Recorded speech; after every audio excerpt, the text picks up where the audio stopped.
I speak a lot about the leaders of Iran. Yet at this pivotal moment, I want to address you, the people of Iran. I want to do so directly. Kuma kana dura Iraanotarra deebi'ee akeekkachiise uummata Iraaniif waa tokko dhaamuu barbaada. Sirni rijiim yookiin humna milishootaaf maadhee rijiisii kun kan Ayatullaan hoogganamu yoo bade Iraan ni walaboomti. Uummanni lameen waloo isaaniitiin tokko ta'a. Iraanonni kana beektaniit nu cinaa dhaabbachuu qabdan waan barbaachisaa ta'eef reebicha isinii dhufna. Benaamin Netanyahu. Gochoota fi yakkoota Gaazaa keessatti baay'ataniif nutis tumsa taasifne. Haleellawwan Sa'aadaa kutaawwan Hudaydaa Yamanii fi kan kana fakkaatan irratti calafamaaf badii dhaqqabee fi qaamoleen UK Ameerikaa fi Israa'el itti gaafatummaa fudhachuudha qabu.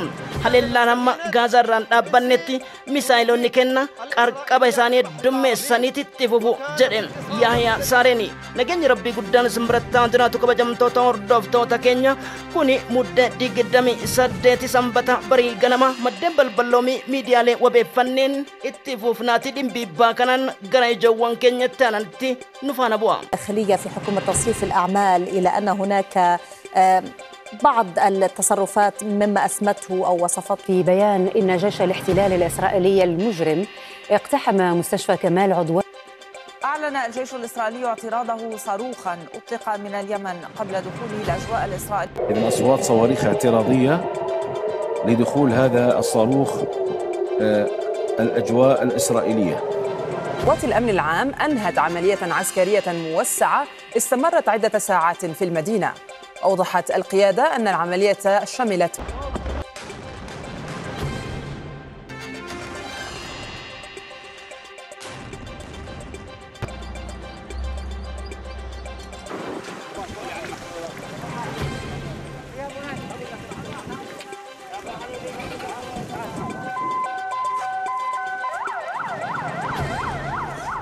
Nageenyi Rabbii guddaa bakka jirtanitti simbira haadiraatu addunyaa keenya qarqaba gurguddootti kan keessaa jiru waraanni addunyaa kutaa baha gidduu galeessaa qaanqeen bara 2023 onkoloolessa tokko qabamte walakkeessaa Sana'aa Hudaydaa Sa'aadaaf kanneen kanaaf fakkaatanitti labobbaa warra shira dhiyaa galoo galaanaa fi dhidhimuu dooniiwwanii weeraramuu hospitaala Kamaal Reedwaan Hussein fi akkasumas dhidhima gurguddaa haleellawwan jeettiin dabalamee fi qondaaltota ajajoota waraanaa loltoota jaatamaa fi merkebaaf buldoozerota Brigeedii Alaksaati fi loltoota 4,000 Iraanitti leenjan jechuun qubni gara Iraanitti deebuuf ajajaa waraana Israa'el ajjeefamee fi ibsa deebii haleellawwan gurguddoo cufamuu Bengooriyoo daandii xiyyaara Israa'elii fi haleelamuu daandii sanaa akkasumas hagoodhaaf jala miliquu hoggana daayireektara fayyaa idil addunyaa Dr. Tedros Adhanom F-16 kan Ameerikaanotaaf warra neetoo haleelame. Oorishneek teekinooloojiin isin jettan yoomillee dhiba keessanii malee hin dararamina. Vladimir Roomich Puutiin walii kakannee jirra mallattoon keenya kan bu'aa walii eeguutiin taariin irratti warri quba qabdan qubni keessan ciituuf deema jedhan Demetri Peskov. Nuti mujaahidoonni hirkannoo rabbiitiin sochoonu yoomillee injifannoon keenya daranu cimsa.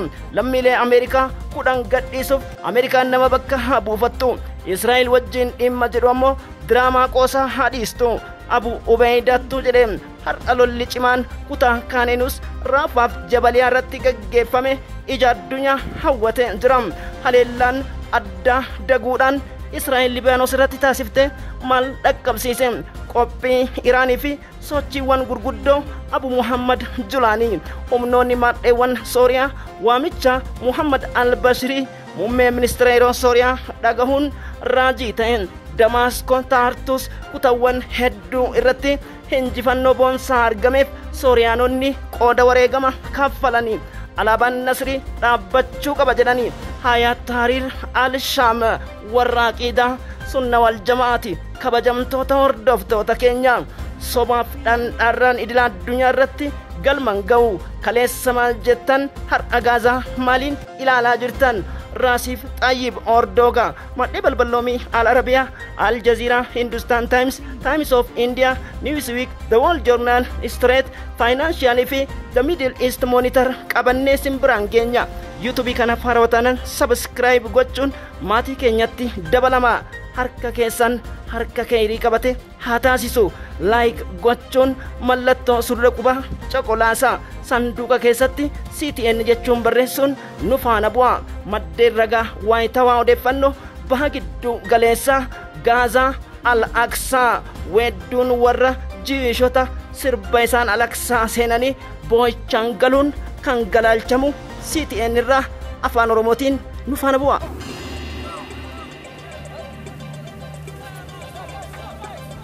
The boat is packed and the challenge for the team. Groups say the number of unaccompanied minors making the journey to Europe is on the rise this year, and the International Organization of Migration says 1,000 strikes occurred. The delegation had just concluded discussions on the humanitarian situation in Yemen.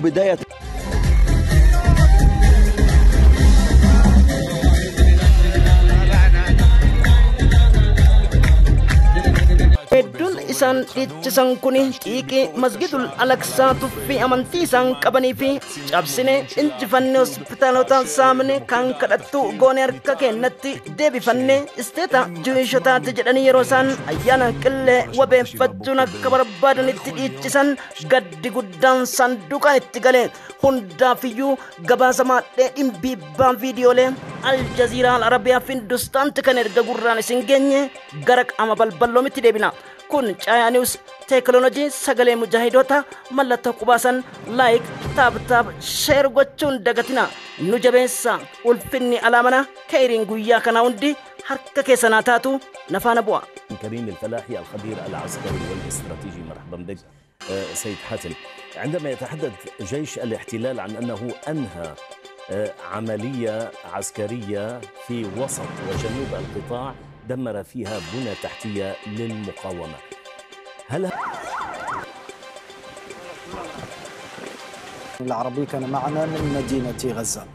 الآن نعرض مشاهد لسرايا القدس لقصفها محور نتسريم والسيطرة على مسيرة مدرعات من المشاة من الوحدات الخاصة من الهندسة، وبالتالي عبر حماية للوحدات جوية إسرائيل. الأمر الآخر بأنه هناك عملية تمديد إلى الاحتياط، إلى قوات الاحتياط. الآن بدأوا يتكلمون عن عملية تمديد إلى مارس المقبل، وهذا يعني فيه من يوم إلى آخر. وهناك تعزيزات دفع بها جيش الاحتلال خلال الأمس وأول أمس باتجاه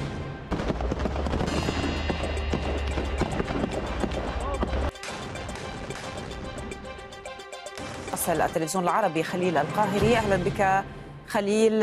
يحيى سريع إذن يقول في كلمته منذ قليل يتبنى نشارك أبناء شهداء الأقصى وباقي التنظيمات فإن أبناء فتح أيديهم على الزناد معركة طوفان الأقصى. جتشاف دقوقان تدكاتين سامتشا لابلاتوريف كتال ترانساوند تكان قجنت ور إسرائيل تيجي وانباق الدوغاليس بلجنس بنجامين نيتانياهو في ديغرس بايدنين هر أغازا إدم سودان هوسبيتال كمال ريدوان ركوب ساتو تكيسا باساني يرويسان هول كجتشاباف غمو جتشابا جلا كسيتي دررن فيديون مولات الدنيا كينيا والغهين هوسبيتال ريدوان كماليتي دكتور حسين أبو صافيا كادرانيتي gocha namummaa kan namummaa cabseef daangaa namummaa sarbe dhibamtoota dhukkubsattoota Gaazaa irratti raawwatame.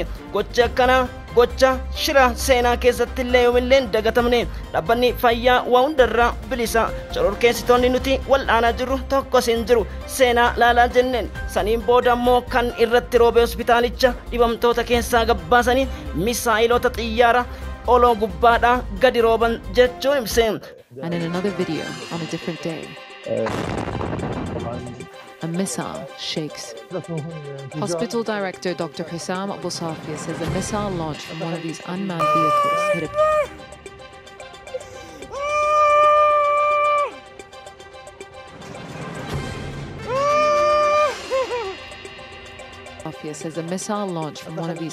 vehicles hit a patient's room, who suffered severe injuries from a direct hit. adeemsi isaan godhanii fi keessattuu dubartootarra ijaaba baasuudhaan haala shira takkaan beekamneen waraanni Israa'el kana raawwachuu addunyaan dhagahuu qabdi jedhan Brigeediin Mujaahidoota akkuma dheengaddaa hubanii dambeessisan yoo adabatan ni adabatan lammiilee gidiraaf dararaa boombiitti roobsaa jiranii fi deeggarsa namoomaa ugguran kanaaf Ameerikaan callisuu kan filattes cidha isheen filatteedha filannoon keenya nuti afaan qawwee qofa jechuun tarkaanfii itti fufan mujaahidoonni Gaazaa walakkeessa Nusayriyaatitti kaleessa ture haleellaa meejor jeneraal meejor Od Shaarib Oda ajjeesuun leetanaal koloneel So'aaliyos Sulavi akkasumas Lieutenant Colonel Ashlev Ashgodvaloti Lieutenant Colonel Shu'aib Rida Voshki lammii Raashiyaa qondaala waraana Israa'elii Brigeedii 104 irraa ajjeefame loltoota 60 dhabuu isii gabaasa goote afaan Israa'elootaanitis video qabanne dhiyaannee jirra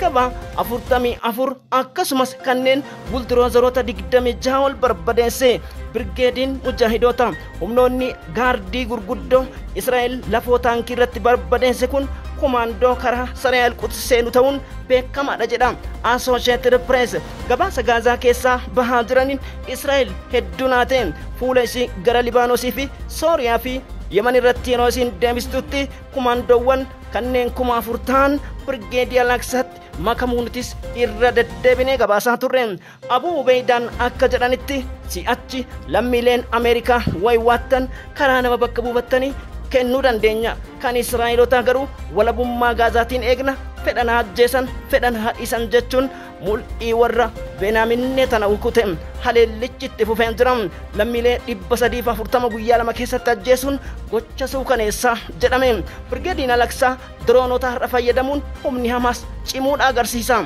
Israa'el kaattu dubbate dubbiiman qondaala waraanaa Daani'eel Hagarii akka jedhutti waraanni Gaazaa hin dhaabbatu waraanni Gaazaa kanaan dura istirateejii guddaa Benjamin Netanyaahuu wajjin kaa'uu fi Elziyaallee fi akkasumas yeroo Yo'aab Galaanti turetti istirateejiin jalqaba dhukaasa dhaabuu ture namoonni dhageenye jechuun Israa'el chaanaalii 14 irratti dubbachuun keessatti wal gaafachiisaa ta'e paarlaamaan Israa'el kun taateewwan gurguddoo keessummeesse waldhabdee mirkanii baajata doolara biliyoona hedduu Benjamin Netanyahuun mirkaneessa keessattis azaanni kan dhagame garee mormitoota hagoojiishota jedhamuun musliimoota achi keessan keessa jiraachuun himamee jira haa ta'u namni akraariin beekamaa masgidul Al-Aqsaaf muslima addunyaa irratti jibbu Itamir Benjagirii fi Benjamin Netanyahuun walitti garagalee jedha Axios gabaasa kana dhageeffannee walitti deebina أفاد مراسل الجزيرة باستشهاد 5 أفراد من طاقم قناة القدس اليوم الفضائية ومن بينهم مراسل ومصور في قصف إسرائيلي استهدف سيارة بث تابعة للقناة.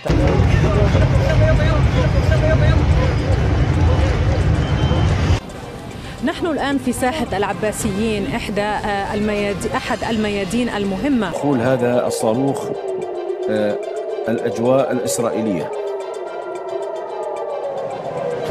إذن صفارات الإنذار من هذه المباني في مدينة صنعاء وهذه على ما يبدو هي منشأة أو محطة لتوليد الطاقة. العسكرية النوعية استهدفت مطار بن جوريون في منطقة يافا المحتلة بصاروخ باليستي فرط صوتي النوع فلسطين 2 ونجح الصاروخ As I was saying, I love the Hispanics.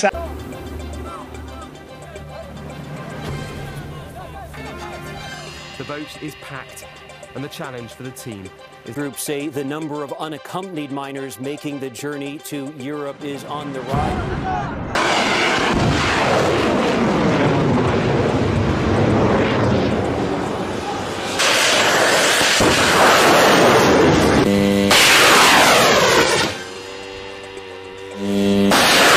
لكل ما نستطيع وسنواجه العدوان الأمريكي أي اعتداء أمريكي لن يبقى أبدا بدون رد ergama amma qabatanii deeman kanan mirga namaa sarbaa biyya namaa dhidhimsaa daa'imman calaasaa kan cincessaa akka barbaadanitti olaantummaa keenya jedhan ilaa abadan yoomillee kaayyoon keessan hin milkaa'u wanti isin beekuu qabdan Israa'elis Ameerikaa fi Ingilizis humnaan hawltii jimbilfachiifna gochoota Saada Hudeyda Yemanii fi annisa elektirikii irratti raawwattan kanaaf itti gaafatamummaa isintu fudhata. Gaaffiin nuti gaafannee fi deeggarsi nuti taasifne mirgi dhala namaa sarbamiinsi duguuggaan akkasumas wabii jireenya dhabaniitiin kan dhumaa jiran Filisxeemotarraa ulee keessan kaasaadha. Inni kun ammoo sodaa haleellaa addunyaan guutuun Yemen irratti deebitu lubbuun gaafa dhalatte duute kana sirriitti beekuu qaban. Ammoo haleellaan si'achi fudhannu Ameerikaanis gaabbii jala akka jirtan beekuu qabdan jechuun akeekkachiisan qondaalli waliigalaa ansaarota Yemeniidha Abdul Malik Alawtiitiin.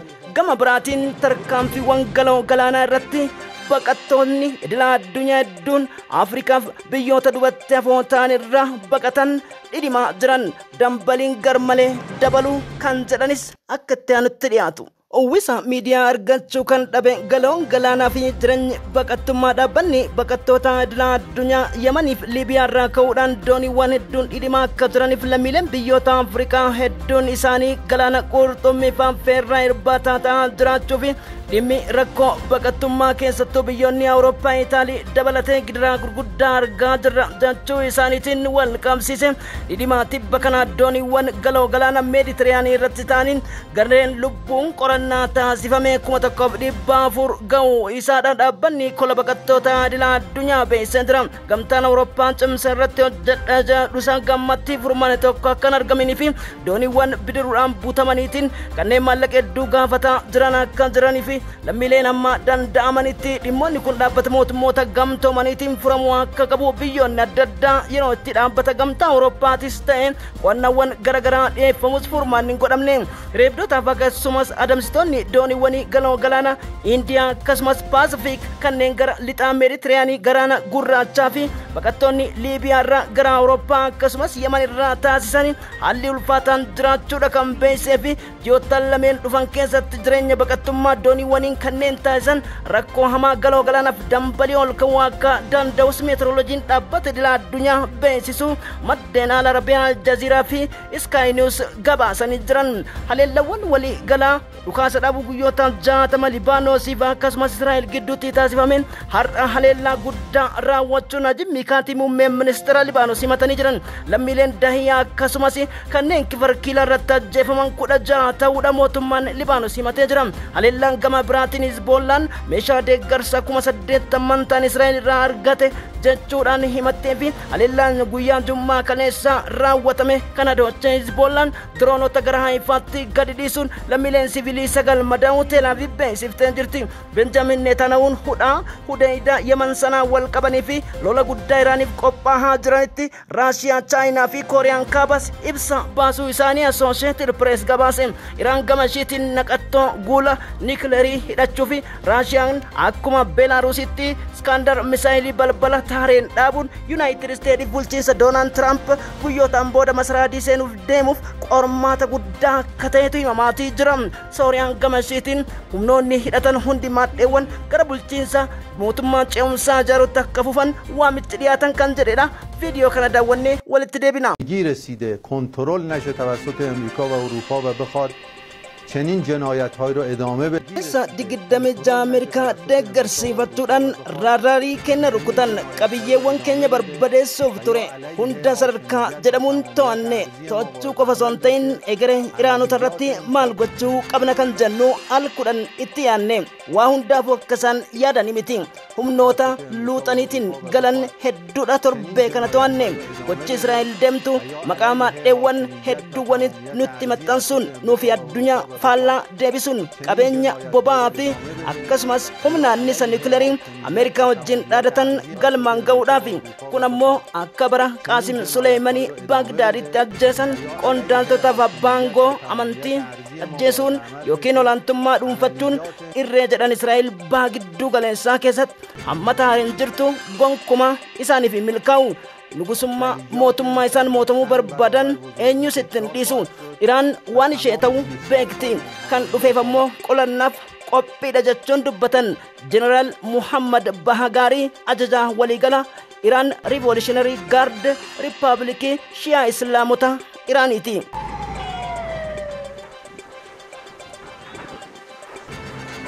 متها فلول ميليشيا الأسد بقرية معرة المعزة بريف طرطوس في منطقة الساحل شمال غربي سوريا. إدارة العمليات العسكرية في عملية ردع العدوان التي بدأت. قال مصدر في وزارة الداخلية السورية للجزيرة إن إدارة الأمن العام اعتقلت شخصيات كبيرة من فلول. قال الرئيس التركي رجب طيب أردوغان إن بلاده انتهجت منذ بداية الأحداث في سوريا سياسة الوقوف إلى جانب المظلوم. أوضح أن الشعب السوري في ساحة العباسيين هذه القوات تعتبر رأس الحربة الذي اعتمدت عليه إدارة warri lixa Awurooppaan Ameerikaan akkasumas warri taateewwan diraamaa gurguddoo Yukireeniif dabalaa jiran waan tokko beekuu qaban. Eereshnek yookiin teekinooloojiin humna qolannaa farra misaayila Raashiyaaf dura dhaaba jedhanii xiinxaltoota irraa dhagayan of sossobaa jiru. Haleellaa keenya Eereshnek irraa yoomillee wanti addatti isaan deebisu tokko kan jirre agarsiifnee jirra. Zelenskin isin fuudhee dhidhima jedhan Vladimir Putin F-16 kan biyyoonni adda addaa wadaa walii galtee Belgium irratti taasaniif biyyoota hedduu ta'uun gamtaa neetoo Yukreen gargaaruuf Zelenski waadaa seeneef baajata Ameerikaan mirkaneessiteef maallaqa addunyaatti Raashiyaan qabdu fuudhanii Yukreenii kennuu irratti diinagdeewwan gurguddoo dhaabbilee kan biyyoota Awurooppaa fi Ameerikaa qoqqobbii Raashiyaan irra keessee jirti. Waraanichi cimee jira.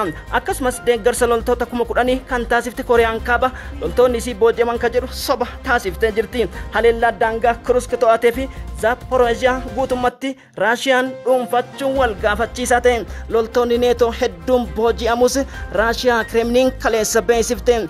F-16 xiyyaarichi misaayilota gombobsuuf dhaabbatu Raashiyaan rukutame. Vladimir Putin waan takka ammas irra deebi'aati yaada. Raashiyaa dhidhimsina Yukireeniin humneessina warra jettan bulchiinsa Baayidan dabalate abjuu dhidhima keessanii. Takka ol kaanaan akka duubatti hin deebineef nikileerii isiniin doorsisuuf osoo hin taane dhidhimsuudhaaf shakkii takka hin qabnu. Akkasumas gaarreeffannaaf olaantummaan isin irreen dhaabbattan irreen Ameerikaa dabalate cabuu akka danda'u. Gaaffii Alaaskaan wal qabate Alaaskaan yoomillee kan Raashiyaanu taati. Yukireen yoomillee kan Raashiyaa ta'u mamiin godhina. Gochaan garsiifna. Nuti Mooskoon warra gochaati jedhan dubbittiin peentagoniin shororkeessite. Aleksaandar Lukaashenkoon pirezidaantiin biyyattii Beelaarus hiriyyaan michuu Vladimir Putin tarkaanfiin warra Poolaand irraa dhufu ana biran darbu waan jedhamu fakkaata. Biyyoonni akka Isloovakiyaa hedduun gara Raashiyaatti dhidhiman. Shariikummaa hedduu kan Raasiif Xayyib Erdogan wajjin qaban Vladimir Putin gochoota Sooriyaa keessatti deemaa jiran keessa wanti harka fudhanneef Bashaar al-Assad ba'uu wanti filanneef waa tokko qofaaf mirga lammiilee Sooriyaatti erga jedhanii booda Kursk irratti humnoonni riphanii jiran kamuu akka kaleessatti haleelamu. Haleellaan keenya si'achi Kiyeviif Zelenskii jechuun hedduu shororkeessu wiihoon qabaase. I speak a lot about the leaders of Iran. Yet at this pivotal moment, akkuma kana dura Iraanota irra deebi'ee akeekkachiise uummata Iraaniif waa tokko dhaamuu barbaada. Sirni rijiim yookiin humna milishootaaf maadhee rijiisii kun kan Ayatullaan hoogganamu yoo bade Iraan ni walaboomti. Uummanni lameen waloo isaaniitiin tokko ta'a. Iraanonni kana beektaniit nu cinaa dhaabbachuu qabdan. عملية عسكرية نوعية استهدفت قاعدة عسكرية تابعة للاحتلال الإسرائيلي. gochoota fi yakkoota Gaazaa keessatti baay'ataniif nutis tumsa taasifne. Haleellawwan Sa'aadaa kutaawwan Hudaydaa Yamanii fi kan kana fakkaatan irratti calafamaaf badii dhaqqabee fi qaamoleen UK Ameerikaa fi Israa'elitti gaafatummaa fudhachuudha qabu. Haleellaan hamma Gaazaa irraan dhaabbannetti misaayilonni kenna qarqaba isaanii heddummeessaniitti fufu jedhe Yahyaa Saareeni.